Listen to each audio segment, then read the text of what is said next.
y'all, here's another episode of Bonafide Her Podcast featuring the one and only Adrian Weaver. What's up, everybody? How's it going today? How you doing today, sir? I'm doing pretty great. How about yourself? Just blessed. We blessed. Yeah, I can say the same. Now I Blessed, see blessed, the blessed. yes, sir. Now I see the little. This is a. I will say this. My podcast is raw, real. There will be slip up moments. I will say that. Now I see the kind of the blooper. Like, oh, it's delaying, but makes my podcast Hey, it's raw, all real. good. I'm here for it though. So, um, Yeah. so let's get it started. So, Adrian, can you tell us your sports story to how you got to where you are? So I play indoor football, arena football, whatever you want to call it. I play here for the Dallas Bulls. I played a little bit in college for the University of Texas El Paso. I was actually a walk-on. Actually took me 4 times. I tried out 4 times before I made it because I really want to go D1, but I actually didn't get a lot of play time to go the way I wanted. Then after that, went through the journey of semi-pro, which is a tough journey because it's basically like the underground level of football, if you want to call it like that. I played for about 4 or 5 years, and then I was still in El Paso. So, and then I had moved back to Dallas about like 2017. So I graduated from school. Let me go back. I graduated from school in 2016, right? I quit playing football in 2014 because of my eligibility back then when, the years were like really strict and everything. Now everything's different with the NIL. But I had found out that I had to stop playing because, the years of eligibility went out the window. Because in D1 rules, when you first enroll in school full time, that's when your eligibility starts. So you only get 5 years technically because they count the red shirt. So even though I didn't play my full 5 years, it started initially and then so I didn't know that. But anyways, after I had stopped playing in 2014, that's when I was still going to school and then I started playing semi-pro. And then I played about until 2017 and then I moved back here in Dallas. Then I took a few years off. I went to tryouts though, even though I wasn't playing, I was going to tryouts. Tried out for the CFL, which is the Canadian Football League, and then also indoor football as well. Um, I was close to making some teams, but I actually didn't make it. So I went through probably about 15 to 20. I had lost count, so but I just kept trying, and then I was close in the year 2020, COVID. So actually, I'd signed to a team, but that fell through because of everything that happened to COVID. So then I just kept trying out. I felt like, you know, is this journey really for me anymore? But doors kind of kept slightly opening. That's why I kind of kept taking it. And then actually, I didn't get my first pro contract until I was 30 years old in December of 2021. And then from there, I have made it each year from 21, 22, 23, 24, and then 25, and then now coming into 26. So it's been a hard journey. I'm not gonna lie, because everything has not been fluid. Teams folding, getting released. So, but still, I feel like even though all that has happened, I feel like my journey as a person, not just like on the field, but off the field, has shaped me. So I appreciate the journey. I'm still grinding. I can still play. So I know it's still for me. And like I said, the doors keep opening. That's why I keep playing. So that's part of my little bit of my story of football. This is like the first time I've had like an indoor football player on here. First and foremost, this is the first time I was like, this is interesting because Yeah, yeah. it's I've had out like the regular the college football players, but never like an indoor arena football player. So I was like, okay, I'm here for this because like I I always wondered, like, there's probably so many like misconceptions about arena football player, which Mhm. leads to my question. What would you say are some of the misconceptions of arena football? Well, money wise, because back then when there was the AFL one and AFL two, which was Arena Football League, the NFL actually was running it. So people were making like six figures and stuff like that. Now the game isn't like the money isn't there like that. So another misconception is, are they gonna make the NFL or anything like that? Listen, gotta have an agent, and I don't a lot of other is it really just like not that thing.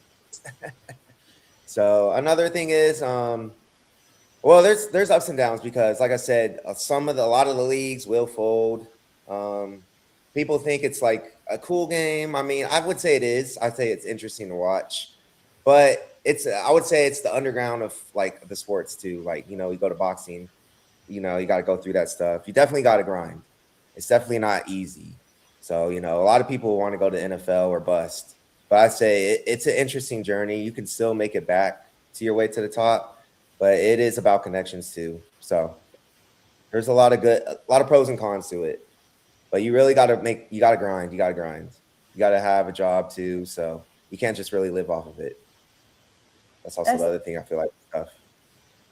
I feel like too, like there are probably so many misconceptions about the competition too, like because um, would you say like a lot of people overlook the competition of arena football?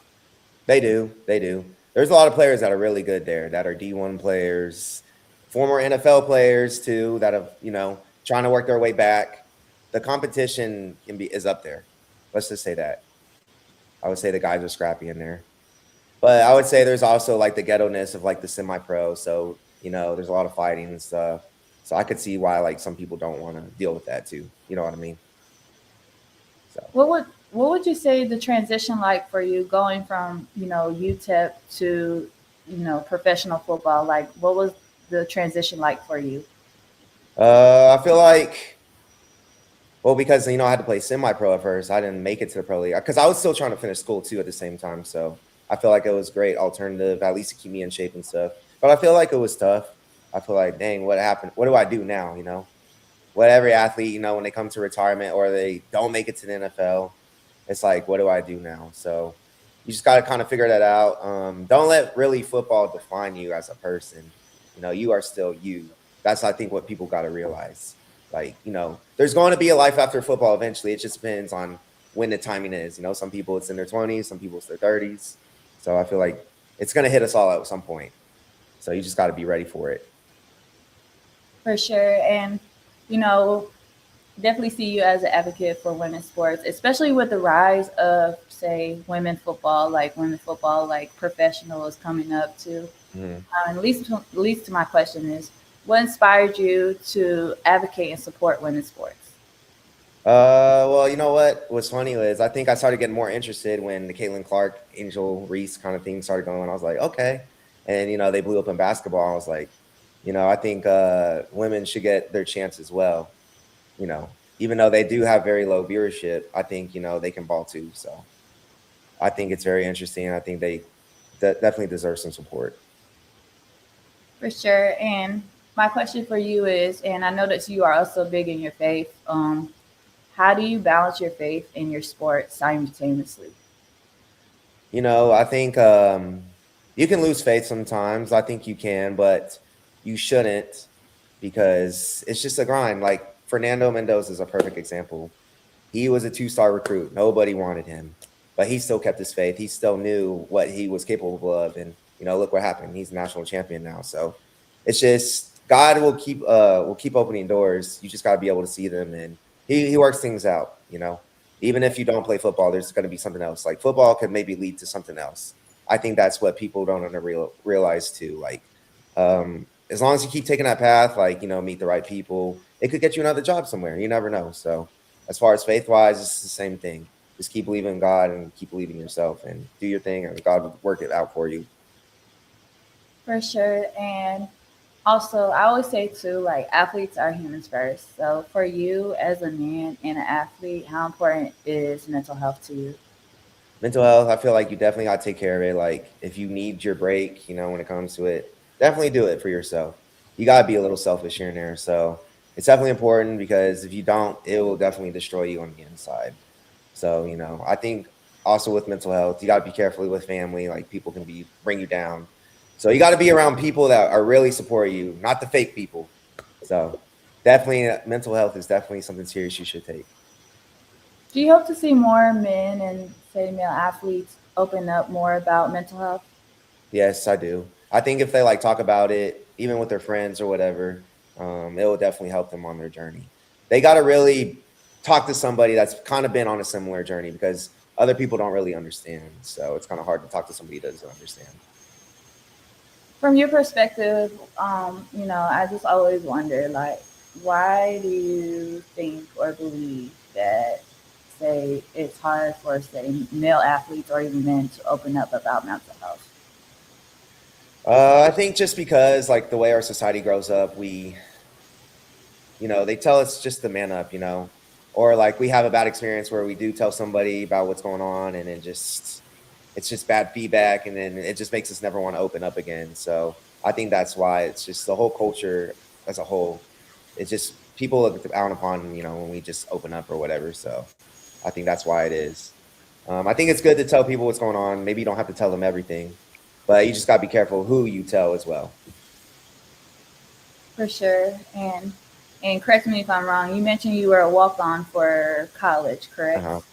So a lot of, you know, I think to me the walk on like stories are always like amazing. Like I remember I had a teammate, she was a walk on. She went from being a walk on to a scholarship player and then end up within the Okay. 3 years the scholarship player get 1,000 point club. But for my question for you is, what would you say is some of the misconceptions of being a walk-on player, and what was the transition like being a walk-on player for college?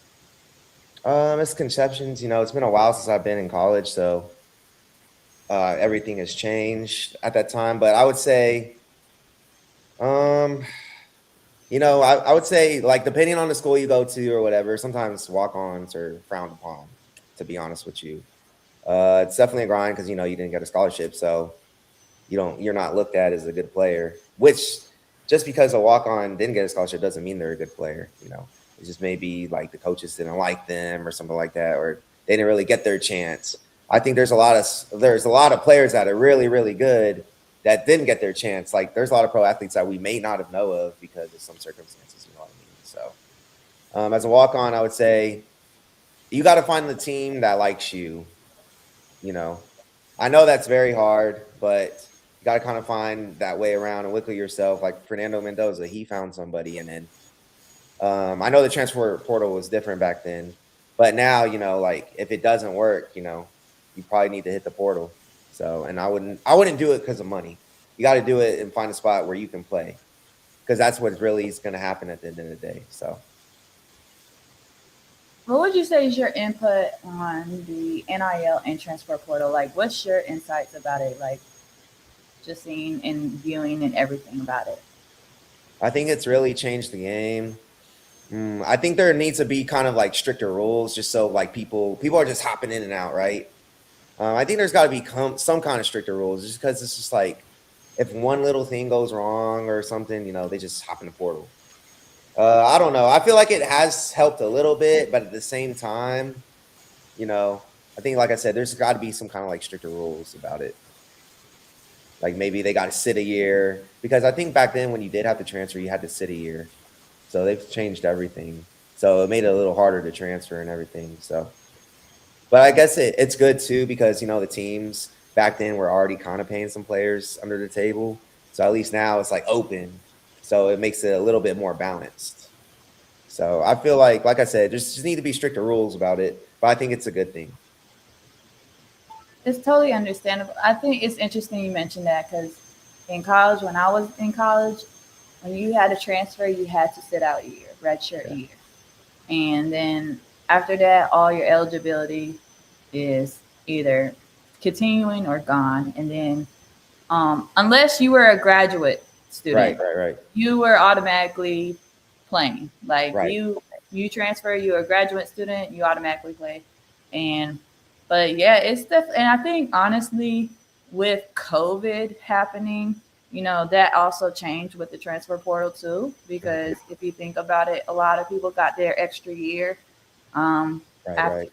with COVID, and then it was like almost like fair game. Everybody, but at the same time, some people, transfer for multiple reasons. Right. Right. Some people transfer to be there near their family just because somebody is.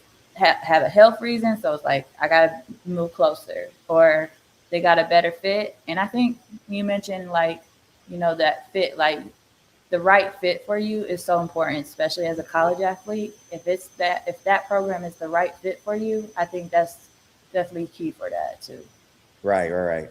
And I mean, the years of eligibility has changed because now, a lot of these athletes have gotten more years of eligibility. So it's definitely changed from now until back then when I was in school too. So And then also junior colleges nowadays, like they don't even count the junior colleges as yeah, eligibility anymore. And that was like crazy because in JUCO years, you went to JUCO, those years were counted as your eligibility. And then, right, right, right. so it's like, man, like I could have like I could have added my 2 extra years. Yeah, it's like you would spend 3 years if you got the red shirt, and then 2 years maximum if you went to a 4 year university when you transferred, if you continue to play. So I definitely see what you're saying. Or unless if you were a gray shirt, which was rare, you would have a 6 year, but that was very rare back then. I ain't never had heard of a gray shirt before. Yeah. So they give Peace. you like 2 years. Basically, it's like a gray shirt before the red shirt. That's all it is. But it's like special circumstances. I don't remember the rule how it all worked, but Oh, that's interesting. I ain't never heard of that. yeah, Man, that there's that something new every day. you're right. You definitely learned something. Learning something. I ain't never heard of a gray shirt, and I just learned something new every day. There There you you go. go. Iron sharpens iron. Teaching something, There you something. go. So, my question for you is: if there was a word, a verse, or a phrase to describe your journey so far, what would it be? It would definitely be a journey, man. I'm one of those. It's been a very interesting journey from the transition from even just from high school going until now. So, especially like being in my 30s, still being able to play. Because when you're in your 30s, it's you got to train differently. It's not just lifting or whatever. You got to train more for like mobility, flexibility, do more like yoga, Pilates. I know a lot of men don't like that, but that will definitely help your body in the long run instead of just lifting. Because when you just lift heavy or whatever, it hurts your joints, and you want to be functional and athletic. So it's definitely different from because when you're in 20s, you're athletic or whatever, and you just can move and not hurt as much. When you're in your 30s, though, it's definitely different. So I say definitely. That's interesting. So, so is it like rare to see like, and correct me if I'm wrong. So it's like rare to see people continuing like the football aspect in their 30s. Yes, How so? definitely. How so? Well, they don't like, so I'm not gonna lie, even in these other leagues, in the NFL too, they don't like older players unless you've been like a true vet, like Tom Brady or whatever. Just in general, like they don't like older players. Even if you are a superstar, you got to be like a superstar for them to really like you. So it's basically got to show them they rather invest in the younger generation because they think they can raise them. But even then, that's not guaranteed because you just hop to another team. So Man, because I was that's interesting. Like I thought they would like the vet like the vet players like the nah. 30s. They like a couple, the ones that are established, but in general, no, they rather have a younger player. So like if you're in your 30s, you like old to them like 50s, 60s, just think of it that way. Oh, like as like say some people that stay like the extra colleges if they've been there for 6 years. Some people call them grandma, grandpa. Yeah, there you go. Exactly. Like I Man, know Indiana, they won the championship, but their team was old. They were like one of the oldest teams in college football. really? Yeah. I I think I think their average age was like 24. 24 ain't old though. Well, college is usually between 18 and 22 though. That's true. Back then we were in school, a senior was 22 years old, just about. Maybe in certain circumstances 23, but now it's a lot different. I was about 25, 26 when I graduated, but it's all good. Were you It's still all playing good. though? But I would have never seen that. I was managing. I was a Oh, managing. manager Okay, for the okay. women's basketball team. So yeah, yeah. So like, but still like, I still put BTA on a lot of guys against the guys managers for men's team. I still put BTA. So I was like, Hmm. but it's all good. But I just I would have never guessed they were that old though. Cause like, Yeah. well, first of all, shout out to Indiana for winning. I didn't Hey, shout out know. to them too. They deserved it. They definitely deserved it. I just, it was so interesting. I didn't think. Here's the thing. I didn't. It to me just to hear that the quarterback was a two-star recruit who Hmm. wanted to play for Miami, And they didn't want him and then come back and be and like face them and beat them. in So Miami. In Miami too, which was crazy. and it's like, ooh, poetic justice. It's like, ooh, like just it's almost like he got the last laugh at the end of Yeah. it. And he was humble about it too, which was crazy. Man, like it's like, well, I mean, you don't want to like and I know his. I think from what I heard too, from what I've seen, his brother just transferred Yeah, like the yeah. day after the day after they won. It's like let me just transfer. I think he doesn't want to be in his shadow because that's a big shadow to fill. Man, talk about it. Especially like when you have a lot of say if like you are a relative of a player that Mhm. say art is established, have a legacy, and then now like say you have to probably you have to probably like work 20 Right. times harder or something like be spectacular, and then all of a sudden you have the comparisons like that has to be a lot of pressure to it. Oh yeah, yeah. And did you know Fernando? He also tried to go to all the Florida schools like FIU, and they didn't want him. Oh, Yep. well, he did get the last laugh. He got a ring and a trophy. So, and did he win the Heisman this year too? He did actually too. Yeah. Oh, okay. So he First was the one Indiana that player to win the Heisman. he was the first Indiana player to win the Yeah. Heisman. Uh-huh. Well then, well he did get the last laugh then. Yeah. I'm glad they won because I know they're probably not going back next year. They're losing everybody. A lot of their roster was seniors, so That you know what?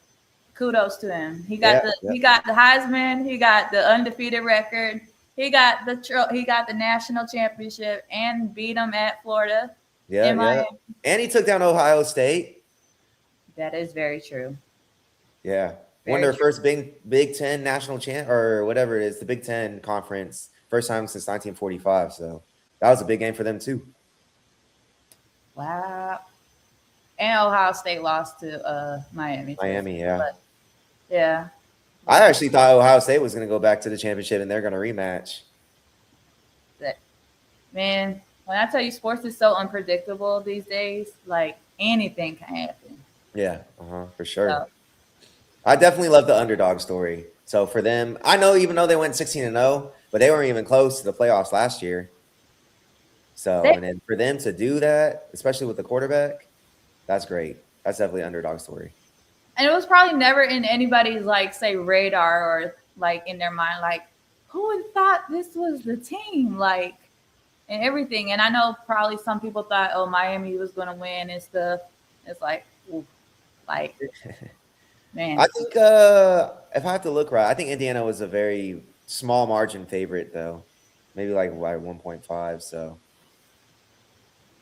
but well Indiana was whooping everybody. They were whooping everybody in the playoffs. see I ain't gonna lie, I was like maybe if an ACC team would win that would have been great, but I ain't gonna lie, the fact that Miami lost now it made other ACC teams who didn't get in, who were in other like say other Right, right. bowls, kind of look at them like, see, this is why we should have been in. Why did y'all? Why did we? Why? Yeah. So Well, I I could remember just the comparison was them and Notre Dame. People were saying, "Oh, Notre Dame should have been in there." that was the thing. I heard about Notre Dame. They especially I saw clips where Notre Dame when they saw the the unreal Yeah, building of the the like rankings. man, you could just see like in their face like what? Yeah, I don't think Notre Dame deserved to be there. To be honest with you, I don't think they would have done anything. Hey, but I mean, I would say they had their chance last year when they were in the big stage. They had their Yeah, chance, but sports is so unpredictable. Everything is everybody. It's fair game at this point. So right, right, right. If anybody should have been in there, I actually think Texas should have been in there. The Longhorns. Really? Yeah, I think they could have made some noise. Now, would they win the shit? Probably not. But I think they would have won a couple of games because they took down a lot of was it like top 5 teams. It could. It's been a long time I've paid attention to college football like strictly because like back in the day I was kind of all in it, but Right, right. everything Oh, just kind of yeah, changed with times. yeah. Oh, it's top ranked 10 teams because they took out OU, they took out A&M, and then I think Vanderbilt was ranked like 7 or 8 at the time. So, but So they lost the little games that counted. Like they lost to Florida, they weren't even ranked. So that's probably why they didn't put them in there. they will. I mean, these days they will count like all the like the tiniest detail. If you Right, didn't right, win right. this game, even though it's like it was so close, it's like man, it But I happened. think Texas will be up there next year. I think they're coming back strong. I think Arch he's gonna make some noise because he got better. He got better as the season went on. Like people were like, oh, he didn't do so great at the beginning of the season, but he started stepping it up. It So should it should be an interesting season, and it's gonna be here before you know it. Because I mean, definitely. so my question for you is, Bonafide means authentic, unique, but I always for the men it's the authenticity.